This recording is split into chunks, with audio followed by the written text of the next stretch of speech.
What is up, guys? Brittany here with Brit's Hobby Shop, and today we're going to be discussing the presidential dollar coins and a specific error that I found with these coins. So let's get straight into the video. Okay, guys, so when the U.S. Mint made these coins, when these coins were minted, they had several errors, but one in specific was the edge lettering.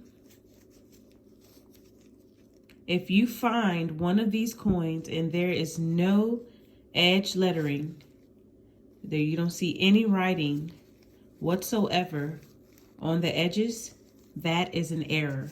All of these gold presidential dollar coins should have edge lettering. And if it doesn't, that is an error, and they are selling for $25 upwards of $100 or more, depending on the condition. So yeah, guys, check your coins if you have these. I have a few that have been opened. They're great collection pieces. And yeah, hope you enjoyed this video. Don't forget to like, comment, and subscribe, and I'll see you next time. Peace.